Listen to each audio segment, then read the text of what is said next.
I can't. Okay, hey everybody, Tekking Brick Plant. You know the gang at this point. All right, so do you think Oda is legitimately trolling with us here?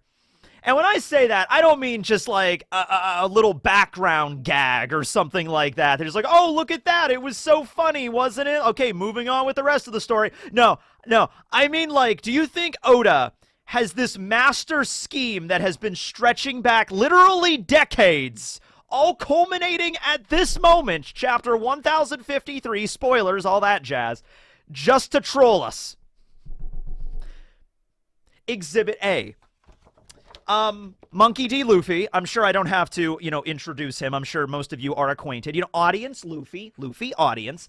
Main character of the One Piece story, a pretty solid main character as far as main characters go. I don't know if Luffy would be, like, my favorite main character of a manga of, like, all time, but he's certainly up there. Who's your favorite main character of a manga that you like? There you go. There's a discussion point for you. But, as far as main characters go, I like Luffy. I like, his fun-loving nature and all the crazy adventures he gets up into and, like, his reaction to most things. It's really fun. It's just joyful and very wholesome. That's Luffy. You know what I mean? I like also that he has his power and he's getting stronger throughout the story. Yes, his devil fruit sort of changed, but still I enjoy, he has a new gear that he developed, or he gained access to, his awakening and everything. And I really want to see where Luffy's going to go. All right, great.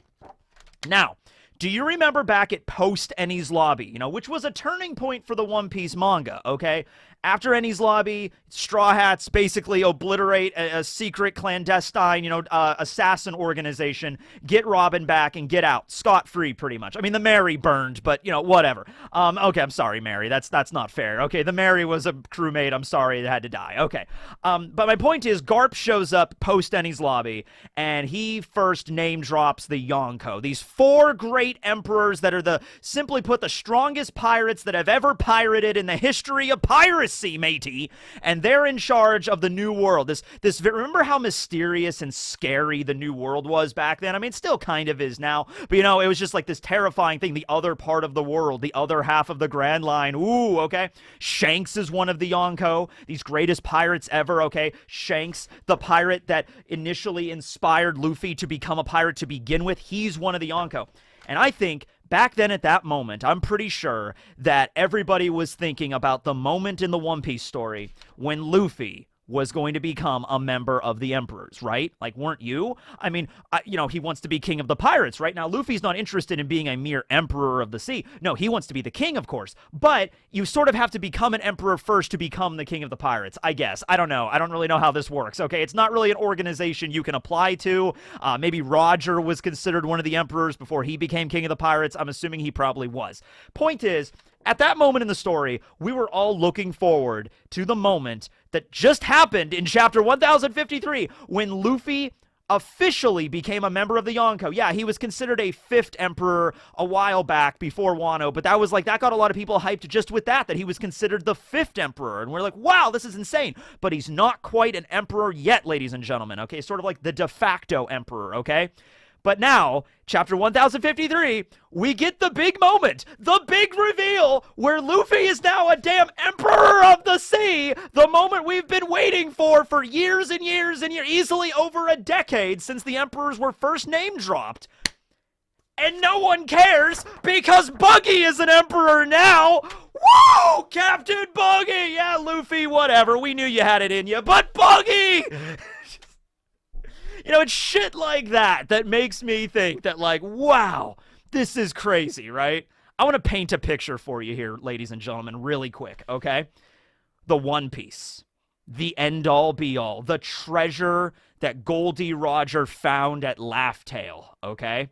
We're all thinking about that moment when the Straw Hats arrive at Laugh Tale and they finally see what the One Piece really is. The namesake of the damn manga, right? The moment where Luffy finally sees it, finds it. What if it's a thing where Buggy finds the One Piece instead? He stumbles upon it before the Straw Hats even get there. And you know what? I would be okay with that. That is the magic of Captain Buggy, ladies and gentlemen. So, Buggy is now one of the Yonko, one of the emperors of the sea. We got Shanks, we got Blackbeard, we got Luffy, and then we got Captain Buggy D Clown. All right, now before I even get into discussing how the hell he became a Yonko, we got to look into how far can you go with a comic relief character?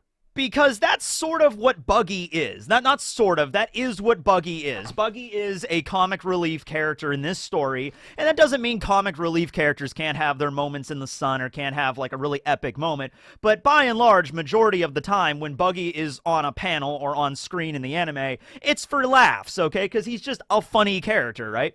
Now, there's some people that like see Buggy as an emperor and they're instantly like, oh my god, that's the greatest spin ever that Oda pulled. You know, Buggy as an emperor, you know, we did it, finally! And then there's another group of people that are like, okay, Oda, you are taking this joke way too far. You know, Buggy being one of the emperors, that is ridiculous. That is absurd. I don't know what direction you're taking this, but it's not working, okay? Buggy is this, he's good for comic relief. It's just, he's really funny, but it's like, this is the emperors. You know, you don't mess with the status of an emperor now that Buggy is one of them, okay? I just gotta bring up a little bit. Why, okay, simple question. Why does Buggy not deserve the title of emperor? That's not a trick question. We're just going through this, okay? He's not strong enough. I guess that would be the majority of the reason. Like, he is not strong enough, okay? He doesn't know hockey that we know of. Maybe he picked some up over the course of the 2-year time skip, but it's doubtful. You know, he has a devil fruit, and you could say that it actually arguably would be a very powerful devil fruit, but the way he uses it, while not necessarily bad, is not the optimal way he could be doing this. Optimus Prime way that he could be doing this, right? He hasn't awakened his devil fruit either, so there's that. Also, he's not the smartest nose in the nose cabinet. Yeah, he's not that either. He's not an idiot. He's not just like, you know, I have no idea what I'm doing. He managed to get a pirate crew together. They managed to, you know, like see him as their captain before he even announced that he used to be a member of Roger's crew, because he always kept that on the down low, you know. He never like told the other members of his crew that, I don't think.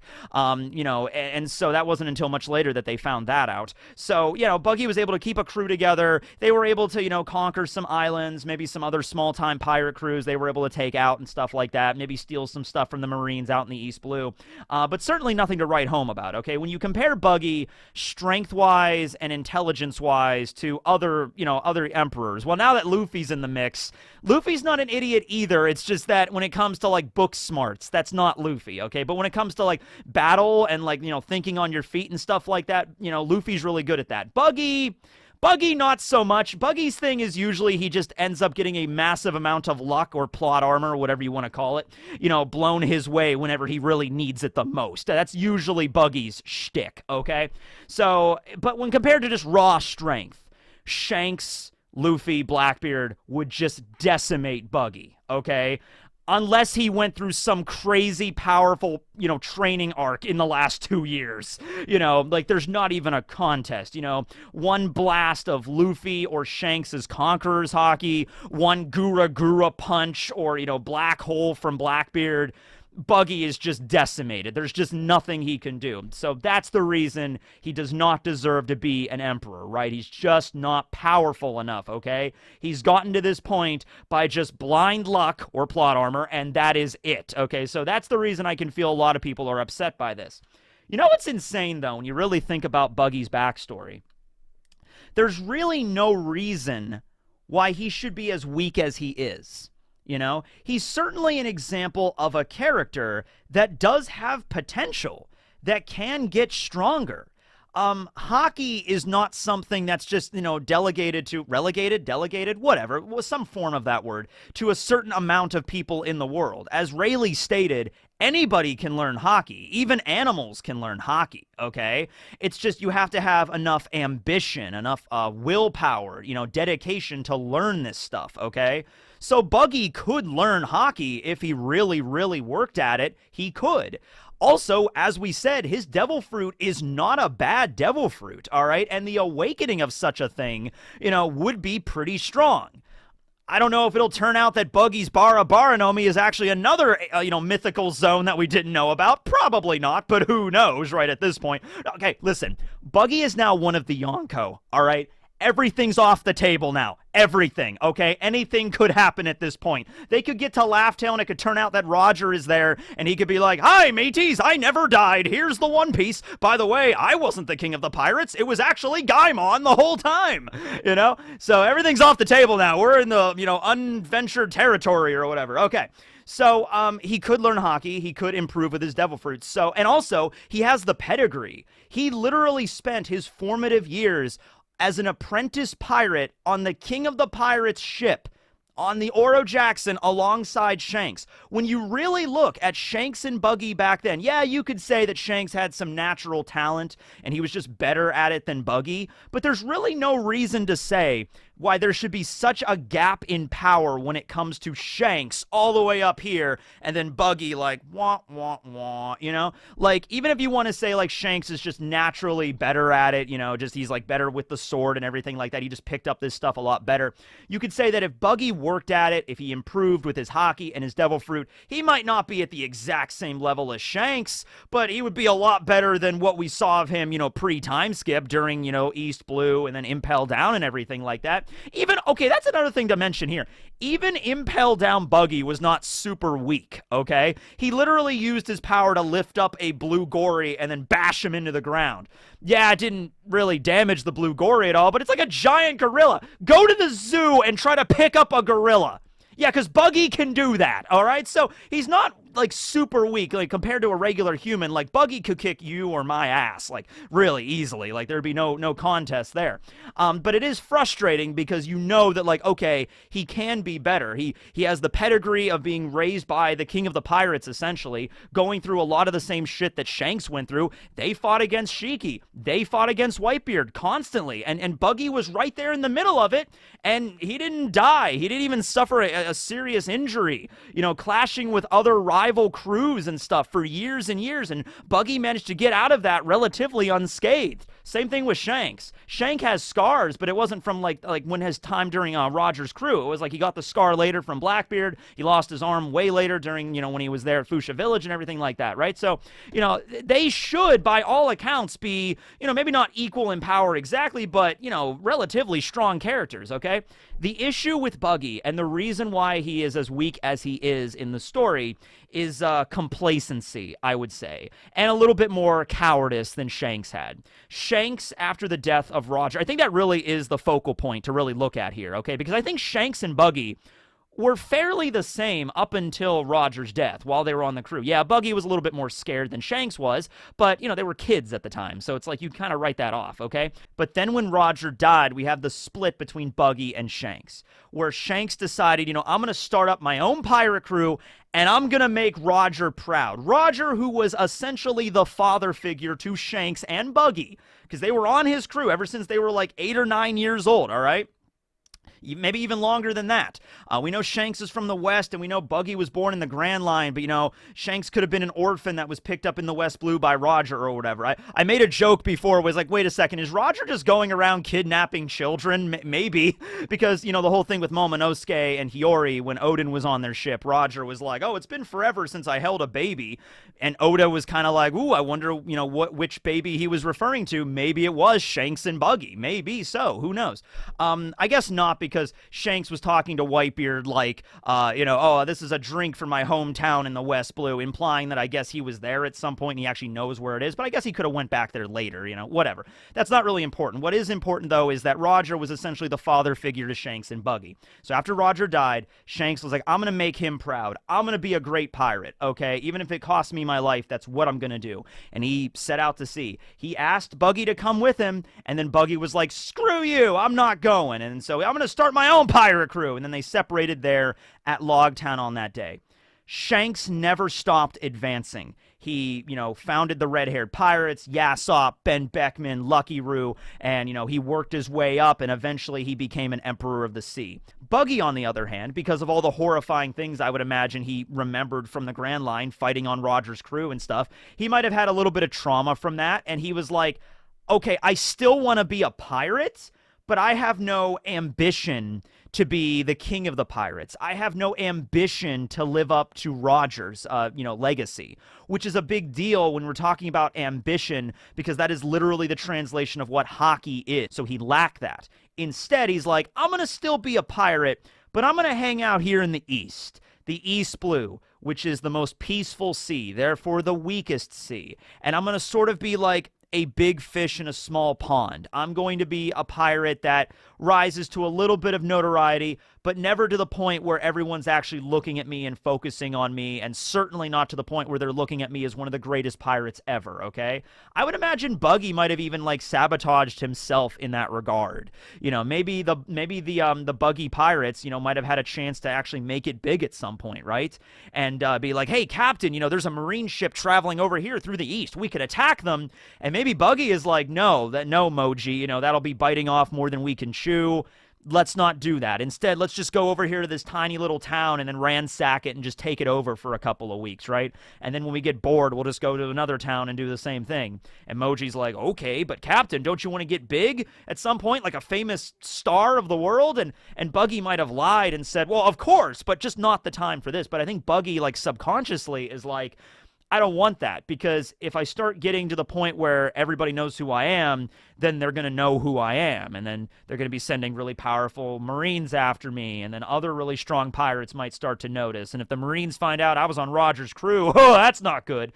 Shanks wore it like a badge of honor. He's like, yeah, I'm red-haired Shanks. I was on the King of the Pirates ship. Hell yeah, I'm a Yonko. Hell yeah, I got one of the strongest crews on the planet. Buggy was like laying low. He was like, yeah, I'm going to just do these piratey deeds, but not too much. You know what I mean? Okay.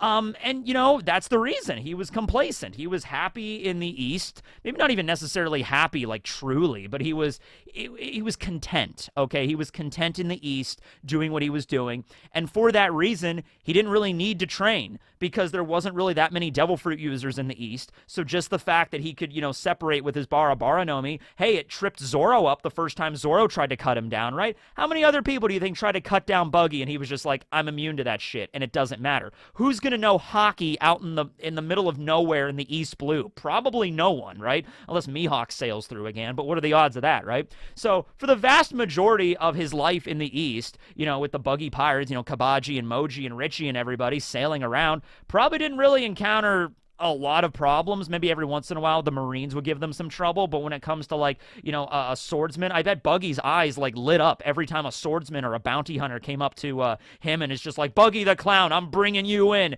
And Buggy's like, oh, this is great. And just like shing, and it's like, oh, well, look at that. And then boom, Buggy punch in the face or whatever, right? So there was that there. Now, after the events of Impel Down, though, and he gained a following, and now all of a sudden, Buggy, this not really powerful, not really knowledgeable, he is pretty knowledgeable about the world. He's been to the New World before, right? But it's just like, he doesn't really apply it too well. Now has an army of pirates that you would argue are actually, on average, probably stronger than him, okay?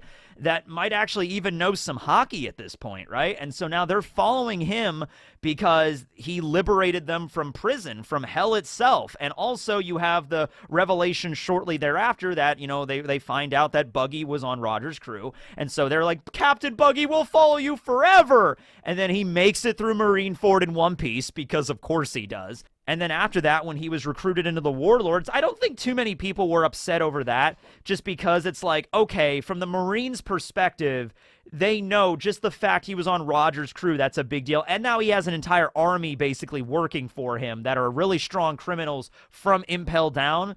The fact that they made him a warlord, especially since the warlords were in such a sorry state at that moment, Moria had been, we thought he was dead, but, he managed to get away, and the situation with Blackbeard defecting, I think the world government was just more desperate to get the warlords back up to working order, so to speak. It's like, we need 7 warlords. The 7 warlords are integral to the structure of the 3 great powers. We need them, okay? It's like, well, Blackbeard defected and Moria was too weak. It's like, okay, we need to get new members of the warlords, and we need to get them fast, okay? And so what do you do at that point, right? It's like, well, here's this clown pirate that escaped from Impel Down with like 200 something people that are also really well-renowned criminals throughout the world. Oh, by the way, he also used to be an ally of Shanks, and he is an ally of Shanks as far as the world government's concerned. And on top of that, he's also a former member of Roger's crew. It's like, yeah, sure, make him a warlord, okay? And once again, the fact that he would be able to maintain, because something Buggy is really good at, he might not be that strong physically, but something he's really good at is that charisma. Okay, that's silver tongue. Okay, he's good at that type of shit, all right? So he managed to convince an entire army to follow him, and then the government makes him a warlord, basically gives him probably a bunch of money, like a government grant or something. It's like, okay, here's the deal. You're a warlord. We'll give you your own island, Kali Bali Island. We'll set that up. You can have all this money to have like a huge base of operations. Just listen to the government when we tell you to do something, and that's pretty much all that you really need to do, okay? And just basically be a privateer on our payroll, okay? And then Buggy, of course, accepted that, because why wouldn't he?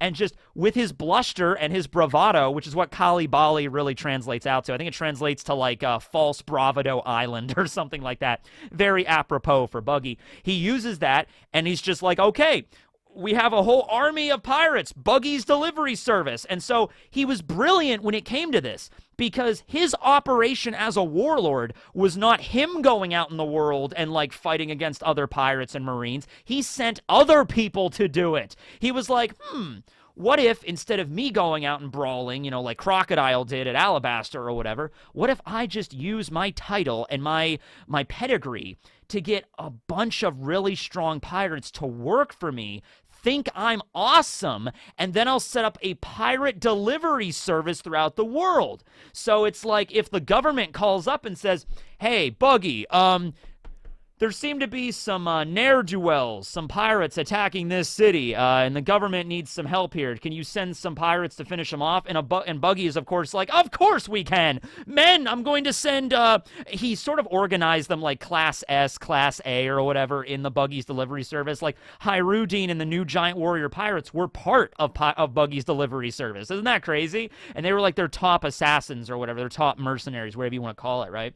So, you know, back before Hyrudine met Luffy, it was pretty much a situation where it's like, oh, we need to go and liberate this island from some other pirates, or some other pirates are causing trouble. Hey, Hyrudine, go and deal with them. Hyrudine's like, yes, Buggy, and then he goes. And Hyrudine, by the way, he didn't leave because he realized Buggy was weak and he was just faking all this. No, Hyrudine left because he, you know, joined the Straw Hat Grand Fleet. So he was like, Buggy, you know, he's like, Hyrudine's there writing out a resignation letter or whatever. He's like, thank you for the opportunities you have given me in Buggy's delivery service in the last year.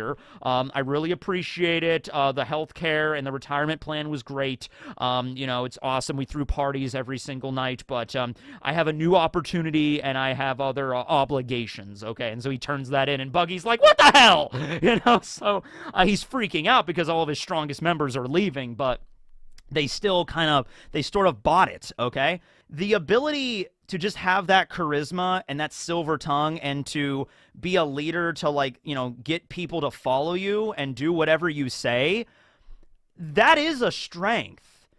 And historically, it has resulted in horrible, horrible things, but they still happened. You know what I mean? Like, it's not like Buggy is just this idiot in the corner that's like really weak and he can't do anything. He can do stuff. Which means, like, he's not just somebody that's like, oh, he's a warlord. I mean, he's not a warlord. He's a Yonko now. It's just so funny. It's goofy. It doesn't make any sense for him to be there. He has no real strength, you know?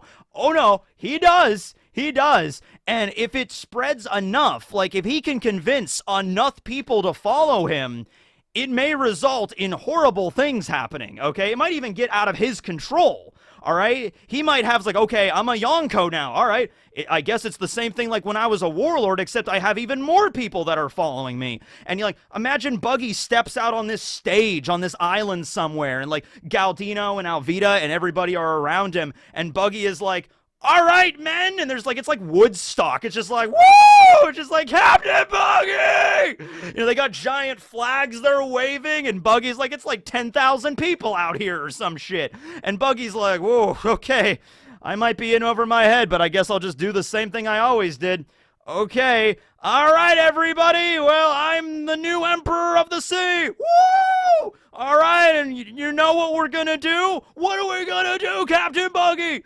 We're gonna turn this world upside down! Yeah, turn it upside down! People just start punching each other in the crowd, flipping things over. I'm like, all right, let's go! And just get into their battleships, and they start sailing out and just start blowing shit up willy-nilly. And Buggy's like, oh boy, okay, what the hell did I just start? Yeah, he could do that now, okay? So, that's a big deal. So for everybody out there that's just saying, like, it doesn't make any sense for him to be there, and it's not that big of a deal, or it's just a joke. It's just a running gag on Oda's part. I think he's going somewhere with this. Hell yeah, I think he's going somewhere with this. I still didn't get to why he became an emperor. I've tried. This is how insane this is, okay? It's like, this is the second video I've attempted to do this where I'm like, okay, the first one I just need to unpack the chapter again because that was a lot. And then in this one, I'm like, okay, I got to sit down and talk about how Buggy became an emperor. And I end up just going into his whole backstory and why it makes sense that he is an emperor now, at least to me. And now it's like we still haven't gotten into now what was the series of events that led to Buggy becoming an emperor. I don't know, but I do know it's time for Iguana Facts. Segue. Welcome to Iguana Facts with Tekking. Hey everybody, welcome back to Iguana Facts. Today we're talking about another member of the family of Iguanidae, and that is of course the Cyclurus, or the rock iguanas. So there's a bunch of different species of rock iguanas, and rock iguana, and that's pretty cool. They live in basically the West Indies, so around like Cuba and Jamaica, those areas there in the greater Antillean Islands. They're herbivores like a lot of other iguanas are. It's interesting because I always picture like iguanas like eating bugs and stuff, and actually some of them do. It's interesting that it's honestly like an individualistic thing, where the vast majority of the species of rock iguanas, or the genus of rock iguanas, will be strictly herbivores, okay? And they will only resort to eating like bugs and other like maybe like small crabs and stuff when they're like really hungry, okay? That's the vast majority. But then there's also certain members, like that just individuals that are like, you know what? I want to try out bugs for a living, and then he'll just eat bugs, okay? So it's like with humans, it's like, hey, I know a lot of other humans eat meat, but you know, I'm going to be a vegan or something. There you go. That's the same thing with iguanas. They have personality traits as well.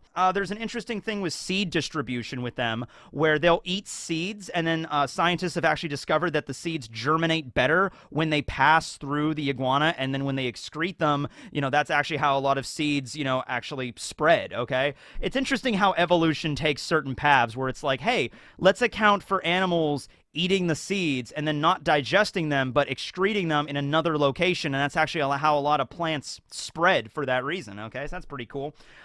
Most of these rock iguanas are endangered, sometimes even critically, or at least all threatened in some way in this region. I think there's like 9 different individual species that are at least threatened in some way, so that's not good. You certainly cannot own them as pets, but they look pretty cool. They got like horns on their head, a little bit bigger than the average like green iguanas we've been discussing up until now.